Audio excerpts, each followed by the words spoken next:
We're taking charge. Taking charge. We're taking control. Yeah, we're taking over. We're taking over the airways in Harare. Let's go. Capi Talk 100.4 FM at 8. We're taking over. Harare's heartbeat. Hashtag dominate. 10 minutes past the hour, 1 o'clock, right here on Capital 104 FM, Marare's Heartbeat. My name is Rass, Kotini, the royal son of Zion. And as I mentioned earlier on that we're going to be blessed by the presence of an rising R&B and hip-hop star whose name is LB Chapo. He's a Zimbabwean-based artist, but he's a Zimbabwean grown and bred artist, but then he's based in the United Kingdom. His name is LB Chapo, and I have him over the phone. Yo, LB, Wagwan. Wagwan, my brother, how are you doing? Easy, Marshall, my king. How's it? Everything is good, man. It's good to be here. Thank you so much for having me on your show, brother. Means a lot. Real. So, just to get to the business of the day, who is LB Chapo to those who might not know him? Well, all I'm going to say is LB Chapo is a character. A character created into an artist by the man called Tanaka Mpambwa. So I started music in 2021, but it took me about 2 years to start releasing music, and this is where we are today, being hosted by you, my favorite DJ. Real. So how old were you when how old were you when you started music? I think I was roughly around 20. That's when I started to feel it, but I hadn't started singing. But I met a couple of guys, that really made me break through and started to believe in myself. And then that's how I got into the studio. So how far did you pursue academics? In terms of academics, I've done my undergraduate at MSU. I'm a graduate in marketing. And then right now I'm in Canada. I'm pursuing a postgraduate degree in international business. Oh, okay, that's nice. So how did your journey in R&B music begin? Well, I've always been a lover boy since day one, right? And through the experiences that I've had with love, and different relationships that I have, that's what kind of motivates me to sing my music. For example, the song that you were playing, it for my heart, and I sang it for my girlfriend, was my girlfriend at the current time. So that's kind of the motivation. Okay, so we can say that love then was the kicking, the push factor to the career. Love was the push factor to the R&B side of the career, but mostly it's really true life experiences that I always write. That's either my experience or something that I personally witnessed happen. Okay. So, who are your biggest musical influences in the musical space? In the musical space, I would say, I'll start with who? I'll start with Freeman, Japreza, and Killer T. Those are like my biggest influences in terms of music. But in terms of hip hop, obviously, I cannot finish this without mentioning Oliti, and he's been, I think, the biggest inspiration for every hip hop artist.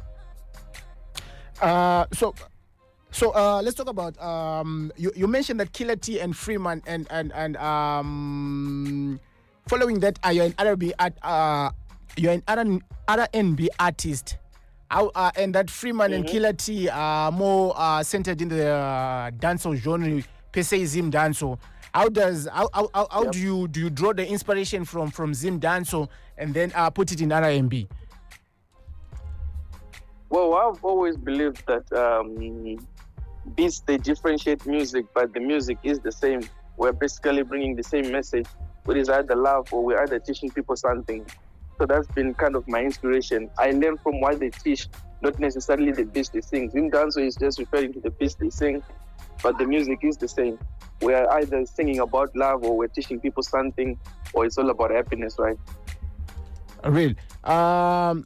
So who are your biggest what was the specific moment or artist that made you say, this is what I want to do in life? This is what I want to do. I don't know if people know him, but there's a certain guy called Digo Valley. I think he was the guy that made me say I want to do this in life. He's going to be big out there very soon. I think we're going to be big together. But yeah, he's the artist that made me say I'm going to do this for life, and he's been a big inspiration for me.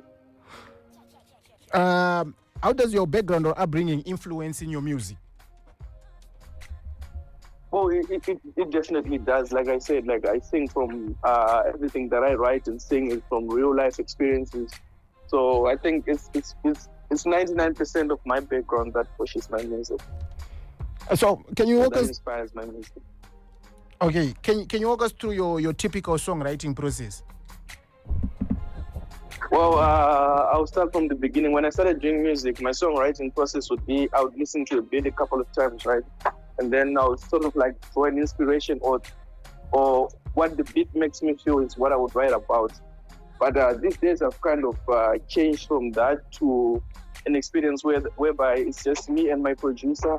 I think of something, tell him what I'm thinking, and if I want to make it either R&B, either a pop or something, and then he makes the beat, and then we just go.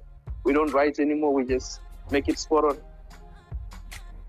Okay, so where do you draw your inspiration from? Is it real life experiences or imagination or both? It's a combination of both, but mostly I like to draw from real life experiences. So do you prefer writing alone or collaborating with others? Well, it's kind of a both. I would like it to be half of. I would like half of my music to be collaborations with others, and half of it to be something that I draw inspiration just myself. How do you approach your vocal arrangement and harmonies in your music? Well, I think that it all depends on the song, right? The way the song makes me feel is what makes me decide what kind of harmonies I'm going to put. But sometimes I get help from the producer or other artists that might be present when I'm making my music. Let's talk about your art and your style. How do you describe your sound to someone who has never heard it before? Well, if I'm to describe it, I would say it's unique. We're trying to create something new that we're going to call Sambo. And as the year goes, I think as we begin next year, we'll start to release this new music that we're trying to portray that we call Sambo, which is a sound that is made by us for us. R&B has evolved over the years. How do you balance old school influence with a modern sound? Well, I believe if we're trying to create something new, right, it all has to start with where we're coming from and then where we're going, right? So in order for us to understand where we're going, we have to understand where we're coming from so that we shape the direction of where we're going. So it's definitely a mixture of where we're coming from and something new that we're trying to portray. And I think some of the influences have been Western influences together with influences from the past in Zimbabwe, the XQs. Talking about influences in Zimbabwe, how do you see how do you see the change of sounds in terms of the sound that we used to have way back then when it was still called urban grooves, the type of the Sani Makalima, the type of the XQ, and nowadays whereby the sound has changed? How do you see that? Well, I like it. I think the sound has to evolve. We can't keep on listening to the same thing, right? So the more it evolves, the more it keeps on being interesting, and then that's the more music is going to become exportable because it's becoming similar with other genres that are already international. Like I said, we're in the process of making our own music, which we call Musambo, and I believe Musambo will be part of that that transition that you're talking about that we're going to export to the world. What makes your voice or sound unique in today's R&B?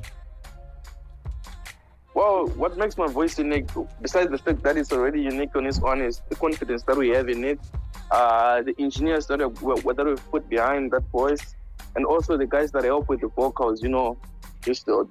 Mostly my engineer. I have a lot of trust in him. His name is Josh, and he's someone who's upcoming and he's going to be one of the very best out there. Okay. What themes or messages do you or people take from your music? Well, like I said, I always sing my music from true life experiences. So from my mistakes, from what I've done good, I hope people are going to learn something from it, right?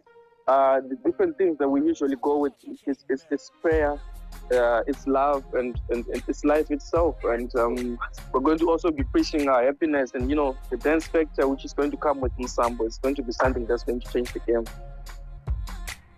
Tell us, let's talk about your latest project, which is Parere Moyo. What was the most challenging part of creating your latest project? Well, I think the most challenging part with that project was just definitely the production side, because the fans were not playing really well. But recently we've now had a new producer, so everything is going smoothly. But that was the biggest challenge. I think the production part, it kind of made us take a long time than we expected, and Pareremo was supposed to be part of a big project, but it ended up dropping as just one single, and the rest of the songs are still in stock, but hopefully we'll release them soon. What inspired this particular project? Well, this particular project is called Rudoka Singaperi. That is part of Pareremo. That is where Pareremo originated from, and it's a love project. It's all about lovers, and particularly Pareremo is just me telling my lover that he's the one that I love. Ndiye Pareremo, ndiye Parere Pungwa, and truly I was just expressing joy to be with that specific partner, and how it humbled me in life, and how I wished that it would go long and long. Let's talk about performing.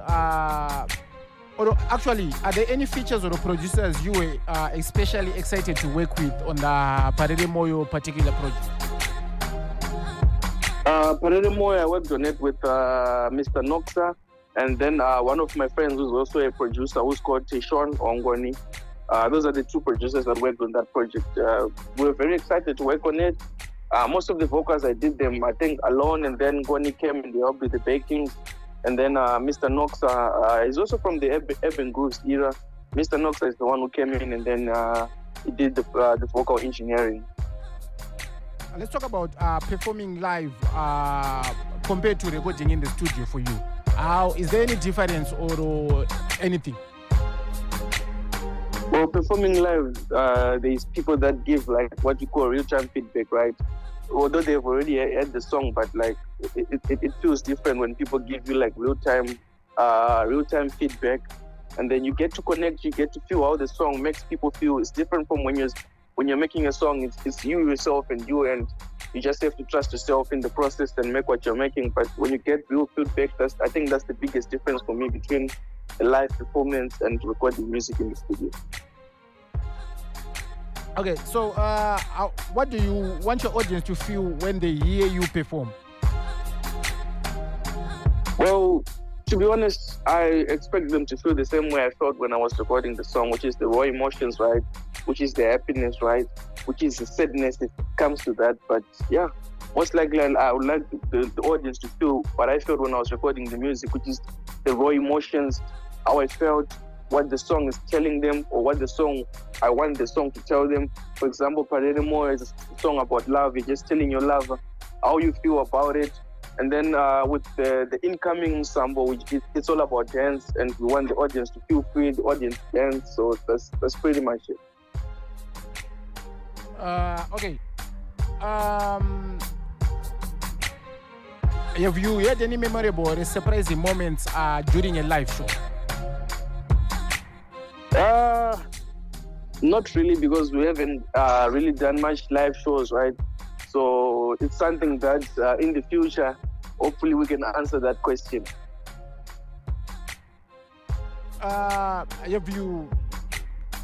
What's been the biggest lesson you have learned navigating in the music industry?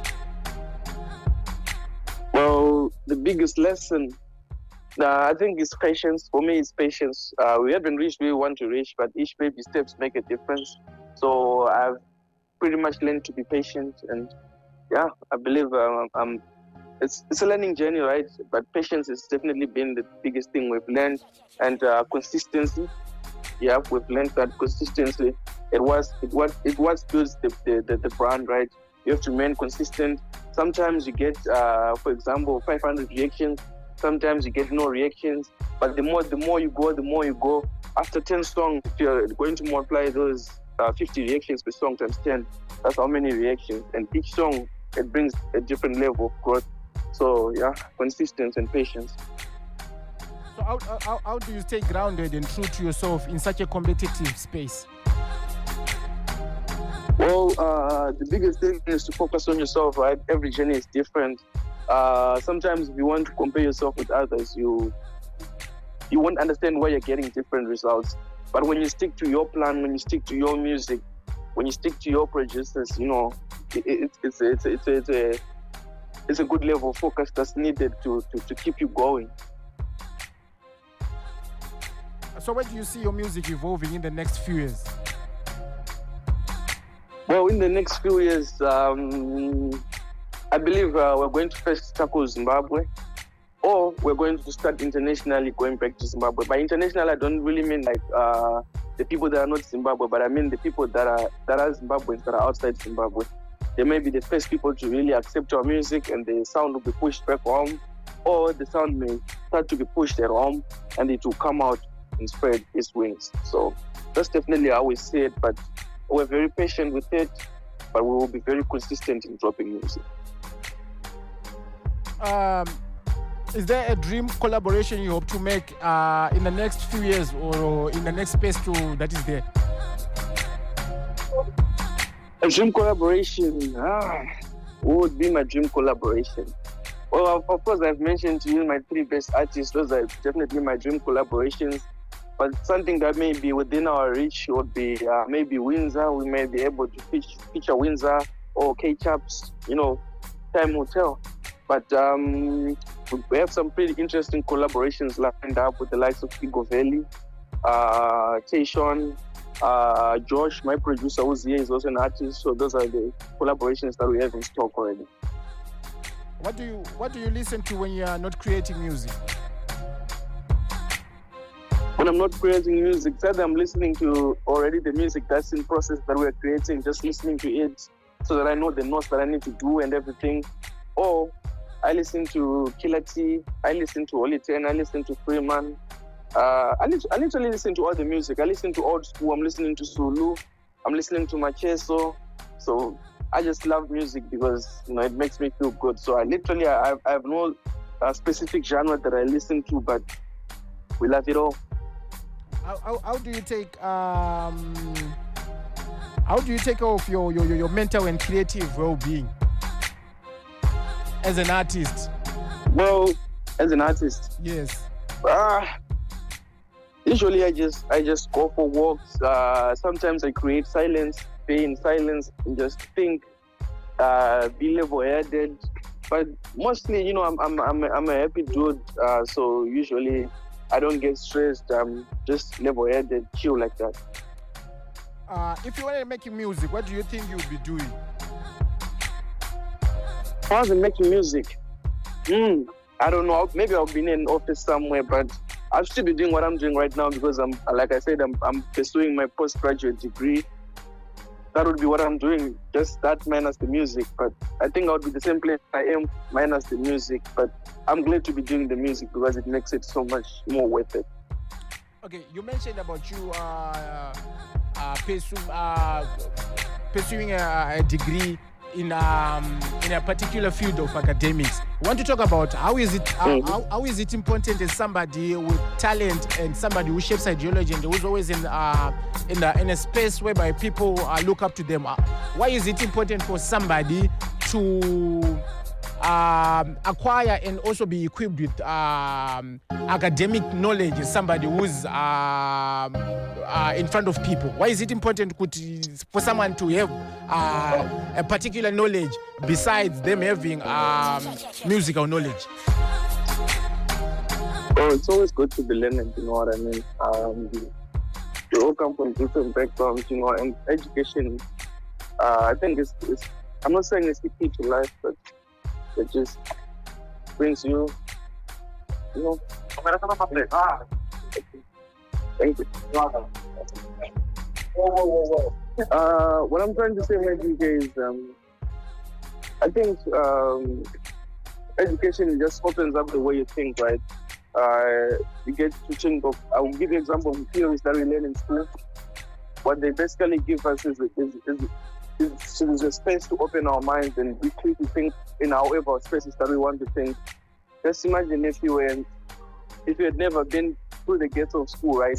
Just the basic reasoning. Common sense would not be that common to you. You know what I mean? Okay, yeah, I understand. So you mentioned that you're pursuing academics specifically to do with business. Looking at the musical side, what advantage does it have to specifically pursue stuff to do with business, looking at that there's a business element to music?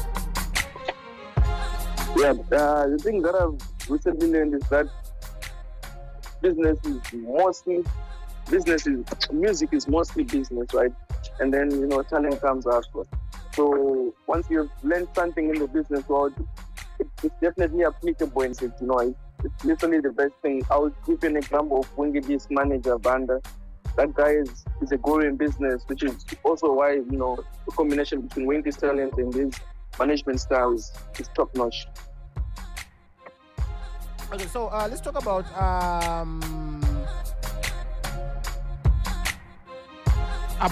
the audience that you serve. What do you think what do you hope your listeners remember you most about in your music?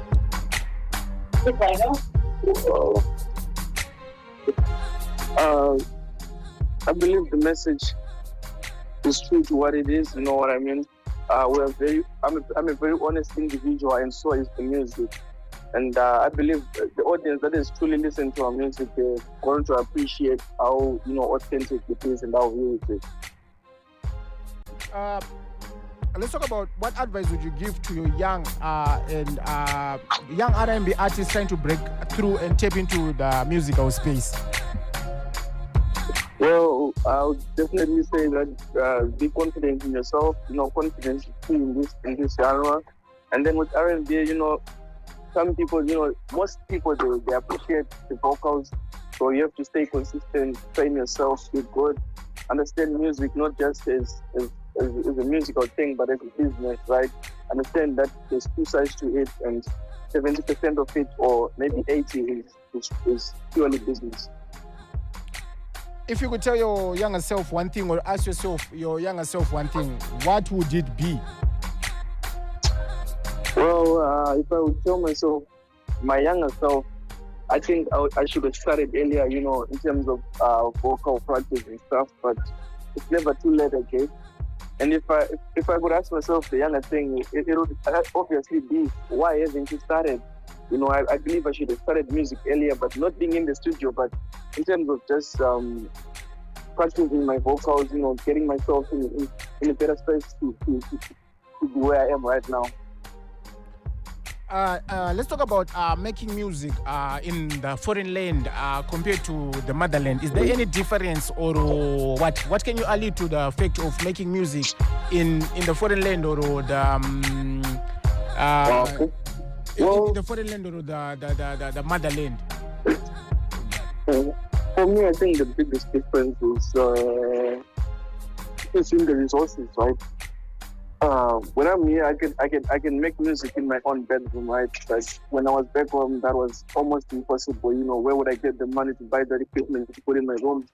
But when I'm here, I can go to work, I can earn, and then I can support, my music. That has been the biggest difference. But also the biggest thing also is that you're not on the ground. When you're far away, you're not on the ground. So a lot of marketing has to go into it. So it's also good that you, at least this side you have some resources which you can push into marketing. But that's the biggest thing, that when you're not home, there's kind of like a gap there. But these days, because of social media, the gap can be closed. So those have been the biggest differences, the resources and the marketing. Let's talk about tapping into the musical space, into the international world market in terms of music. What do you think should be done in our Zimbabwean music in order for us to tap into the music, into the global market? What should be done there? Can you repeat that question again? I said, what do you think should be done in order for our music? What do you think we should do as people that are in the creative space in order for our music to tap into the world market? Well, in order for our music to go into the world market, like I believe right now, our music is kind of a mixture of what the international market already sells and what we want it to be. So I think the more it becomes original, I'll give you an example of Kuku, right? Kuku had like original Zimbabwean music with a bit of a mix of jazz, but it was original Zimbabwean music. And it was exportable on its own, and it's still exportable right now. That's the kind of thing that we need to bring in. That's why I was even telling you about the sample movement that we want to bring about. We believe it's exportable because it's going to be a sound created by us for us. So why not export our sound out of it? Okay, in terms of we'll get to talk about the Sambo issue later on, but then I want to talk about performing in terms of live shows. Is there any difference in terms of performing live shows internationally, and what is there any difference, and if there is, what is the difference between performing internationally and also performing locally? Well, the money is the biggest difference, right? The audience is the second difference. I believe those are the biggest differences. The money, the audience, and also the growth that comes with performing internationally, because you're literally exposed to the rest of the world. But also performing home has this advantage is that the relatability, you can take away the relatability that comes with performing for your own people. You know, I think those are the biggest differences. Come again, I did not get you on the differences. Okay, I was saying the first difference is the audience. The audience. There's a much bigger audience in the international space than in the local space, right? And the second difference would be the money.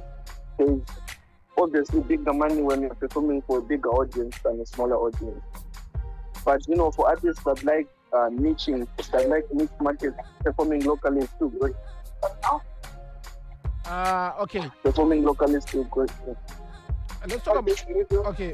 Let's talk about the Sambo genre. Is it a new sound that you wanna introduce or something?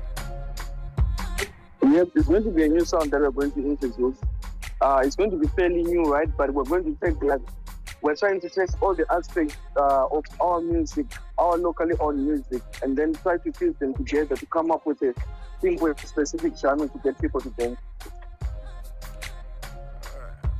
Okay, I get you, understand. So let's talk about where people can access your music, streaming platforms, and also before we get to talk about where people can access your music, how do you see the invention of digital platforms as well as streaming platforms? How do you see this invention acting as a tool to ease up the doing of business in music? So may you kindly turn down the volume of your radio so that we can be clear to hear you. Yeah. Oh, I think I don't have a radio, but okay. Let me try to just turn down my volume for my phone a little bit. Can you hear me now? Yeah, I can hear you clearly. I was asking that how do you see the invention of streaming platforms and the invention of digital tools? How do you see it in a way that it has eased the doing of business in the musical space? Well, I think it's good because, you know, it gets to put our music to be distributed in simpler ways, right? That everybody can access. That's the biggest advantage. And, you know, if you have, like, for example, DistroKid, you don't have to chase, you don't have to chase, your fans, right, from different distributors. You just have one distributor that collects all your fans, and when your music does well, you get paid instantly. That's the biggest advantage of streaming platforms. But on the other end, there's streaming platforms, they don't pay huge rates, right? The rates are almost basic, if I may say, which may not be good for every artist. For a moment, I think you're talking to yourself. Okay. Okay, so let's talk about where people can access your music in terms of streaming platforms and in terms of streaming platforms. Well, my music is available on all the streaming platforms. That is Apple Music, YouTube, Spotify. I go by the name of LB Chapo, and that's the handle for all my music on all the streaming platforms. Real. What of contact details to those that want to get in hold of you? Well, my email is tanagampambo@gmail.com. I'm also found at lbchapo56@gmail.com. My Instagram is lbchapozw. My Facebook, lbchapozw. Real. So before you go, can you maybe give us an acapella of something? Oh, you need an acapella? Okay. Yes. I'll give you an acapella. I'll try to give the one of the incoming song. And the song is called Unomtendera. So I'll give you a short one before I go. Yeah, you can. All right. Unomtendera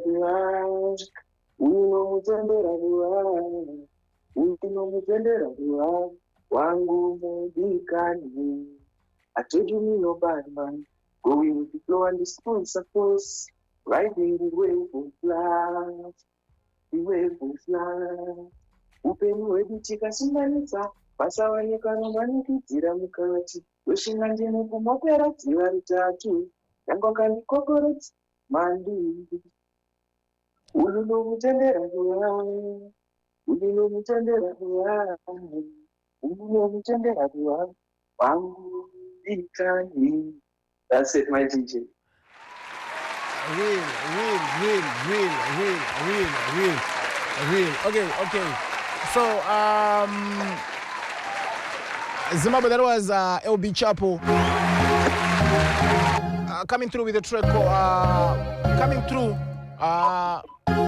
with an acapella from one of his latest projects. He's yet to drop. It's exactly 28 minutes to the hour of, actually 18 minutes to the hour of 2 o'clock. Right here on Capital 104 FM. This heartbeat. My name is Rass, Kotini, the real son of Zion. Let's get to do more of the midnight train right here on Capital 104 FM. This heartbeat. Remember, I said from 2 up until 3 o'clock, we're going to be having none other than Shuffler, who's going to be in the building. Dancehall superstar. We're going to be having some live sessions and get to talk about with him his journey achievements and endeavors right here on Capital 104 FM. But in the moment in time, taking us through is Varedzi by LB Chapo. Stay tuned. Nest Studio.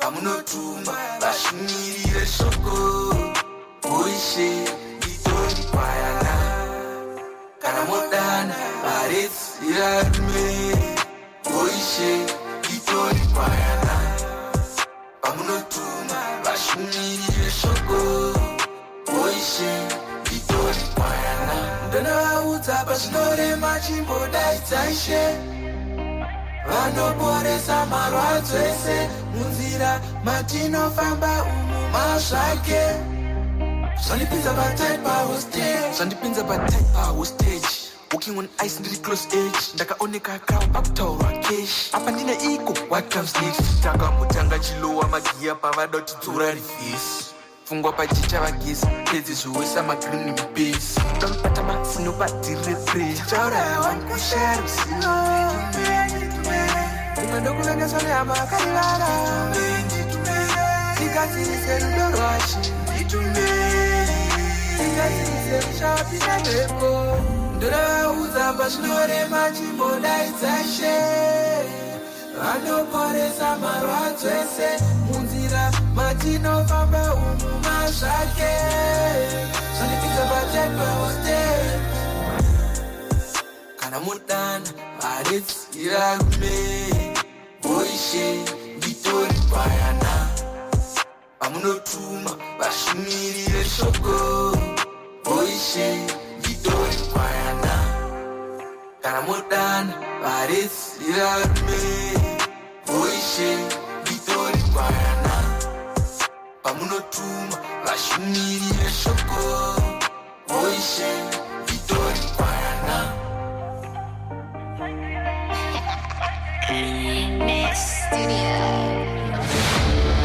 We calculate. We elevate. We innovate. But above all, we dominate. Happy Talk 100.4 FM at 8. Harari's heartbeat. Hashtag dominate.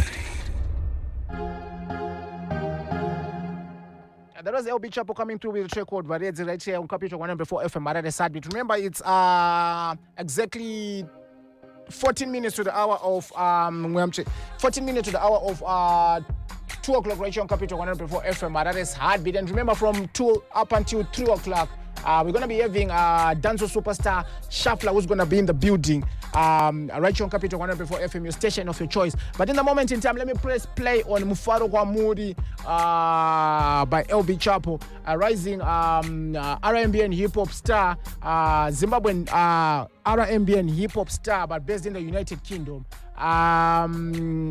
That's definite that we're going to be having him in the studio live in a living colors. But in the moment in time, let me press play on Fado Kwamuri. Stay tuned. It's Capital 104 FM, Harare's Heartbeat. We're taking charge. We're taking control. Yeah, we're taking over. We're taking over the airways in Harare. Let's go.